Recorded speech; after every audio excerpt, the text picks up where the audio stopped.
Hi, everybody. Welcome to our new releases show. This is our April edition, of course, and this is the weekend where we tell you all kinds of cool books that are coming out this month. Of course, I'm also here with my co-host and coworker, Joy. Joy, do you have any weekend plans?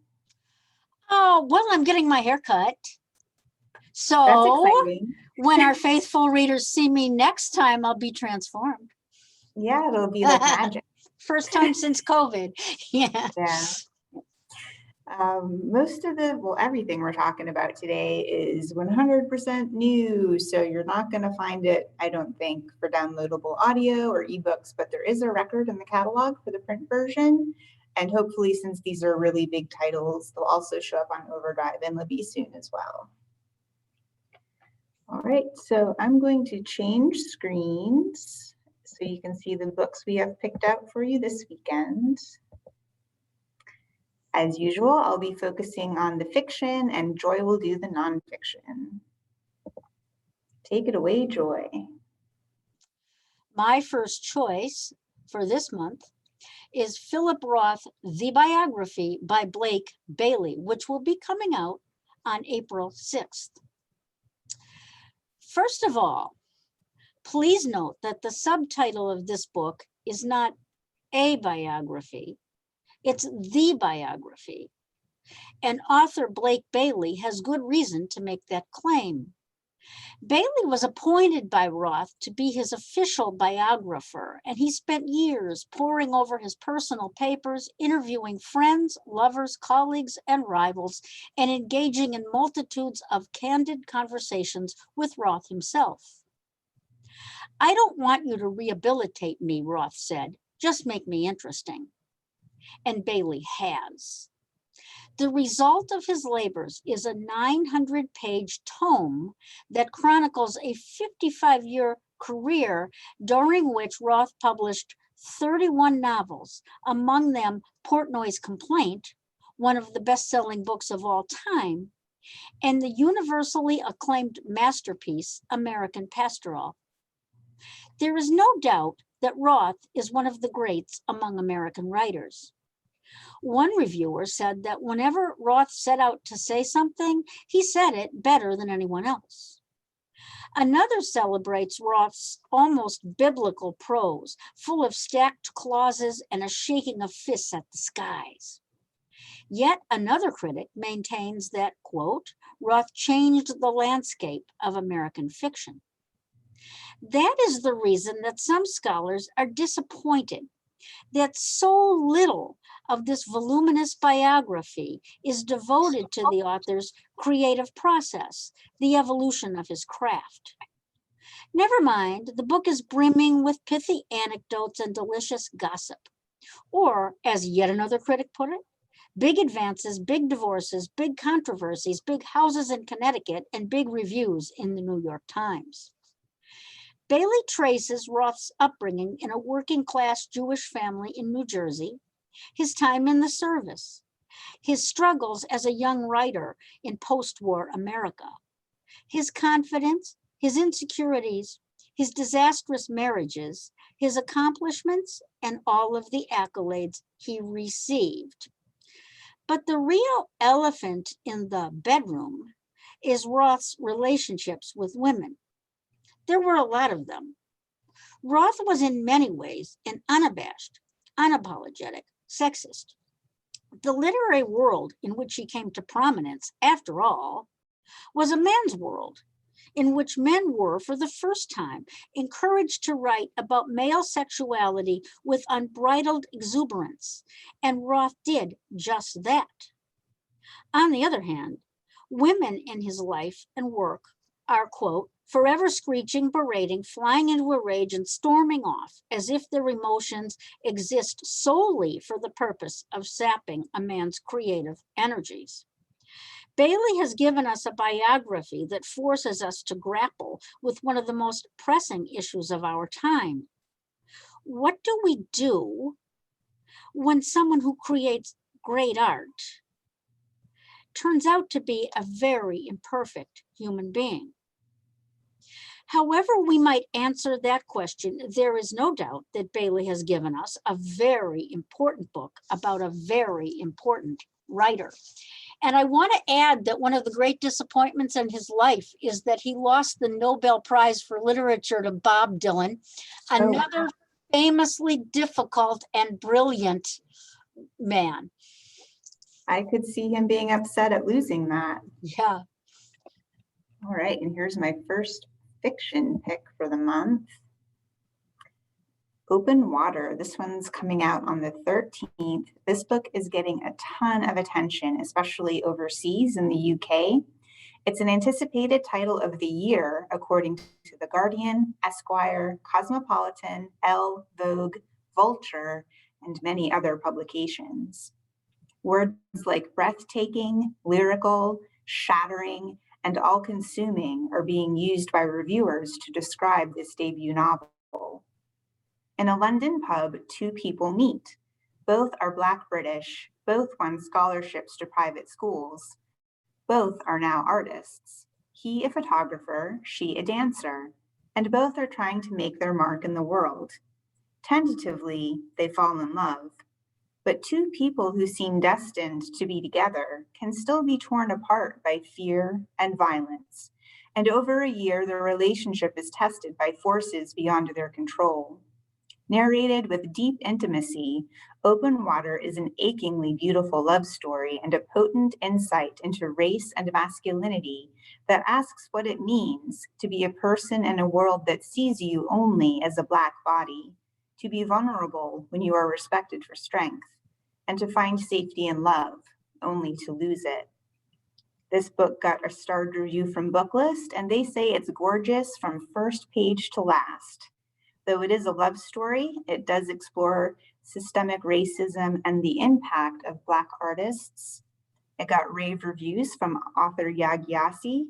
She said, Open Water is tender poetry, a love song to Black art and thought, an exploration of intimacy and vulnerability between two young artists learning to be soft with each other in a world that hardens against Black people. I heard so many great things about this author's writing style, and I love anything over in London, so I'm pretty excited for this one. If you are too, you want to get on the wait list really fast because I think this one's going to be big. Here's one from Joy. I love the word gorgeous. Yes. You don't often hear that word applied to literature, but so I'm curious. Well, my next choice is I Have Been Buried Under Years of Dust by Valerie Gilper and Emily Groden. These were the first words that 25-year-old Emily Groden ever wrote. Born with nonverbal autism, Emily's only means of communicating for a quarter of a century had been only one-word responses or physical gestures. That Emily was intelligent had never been in question. From an early age, she'd shown clear signs that she understood what was going on, though she could not express herself. Her parents, Valerie and Tom, sought every therapy possible in the hope that Emily would one day be able to reveal herself. When this miraculous breakthrough occurred, Emily was finally able to give insight into the life frustrations and joys of a person with autism.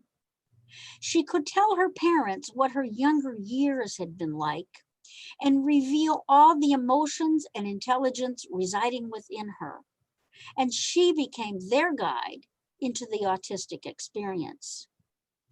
Told by Valerie, with insights and stories and poetry from Emily, I Have Been Buried Under Years of Dust highlights key moments of Emily's childhood that led to her communication awakening and how her ability rapidly accelerated after she wrote that first memorable sentence.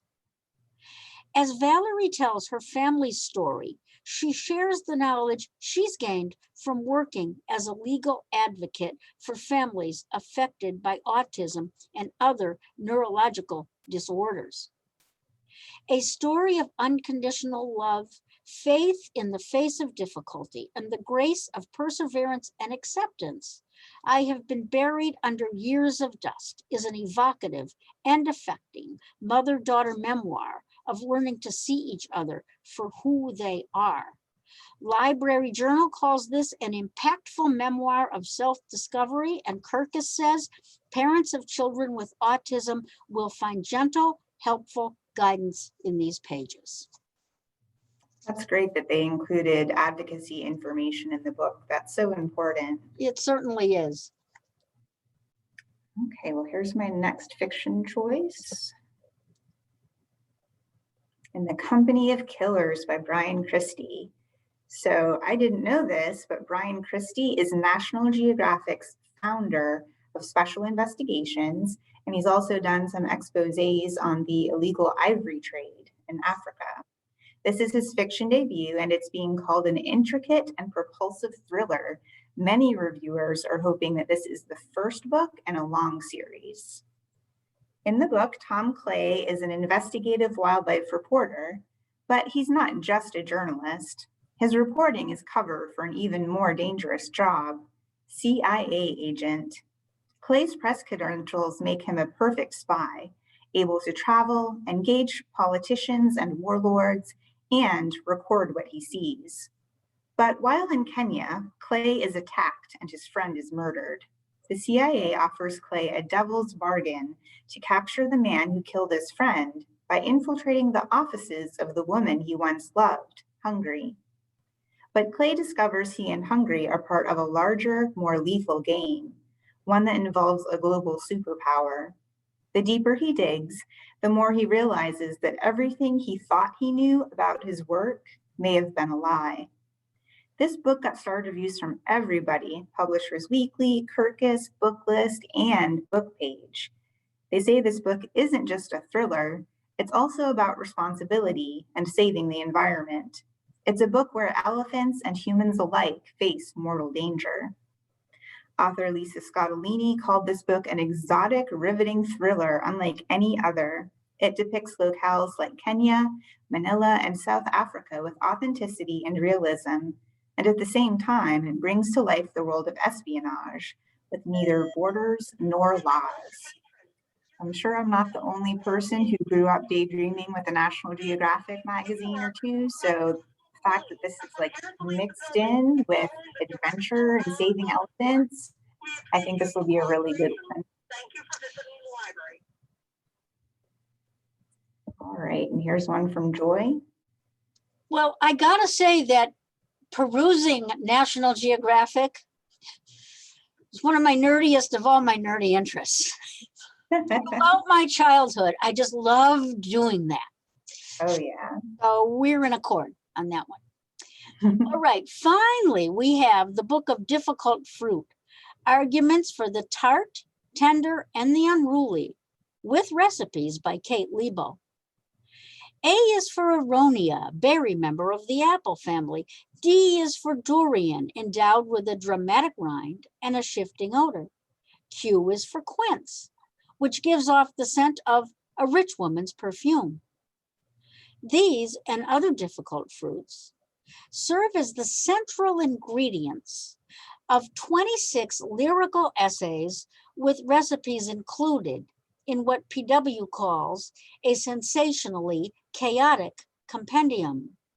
Each chapter features a difficult to wrangle fruit and includes its history and usages and witty culinary and medicinal recipes leavened with pungently wrought memoir. So you might ask, what makes a fruit difficult? Could be its cultivation, harvest, preparation, the brevity of its ripeness, its tendency toward rot, or the way it might just overrun your garden. No matter, as PW says, unusual and piquant, this off-kilter collection will hit the spot with readers hungry for something a little different. Have you ever tasted a durian? No, I've heard they're really smelly. That's an experience I may forego.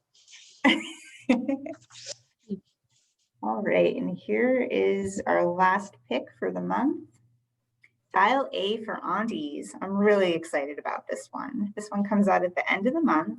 And this is one of Pop Sugar's 42 books everyone will be talking about this year. When Medi Chan tases and accidentally kills her blind date, her mother calls her Chinese Indonesian aunties to help get rid of the body. Unfortunately, a body is more challenging to dispose of than one might anticipate, especially when it is inadvertently shipped in a cooler to the billionaire wedding that Maddie, her ma, and aunties are working on it at a resort in California.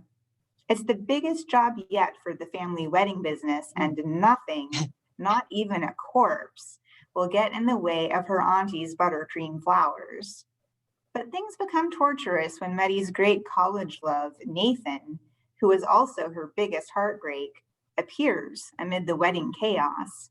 Is it possible to escape murder charges, calm her ex, and pull off a perfect wedding all in one weekend?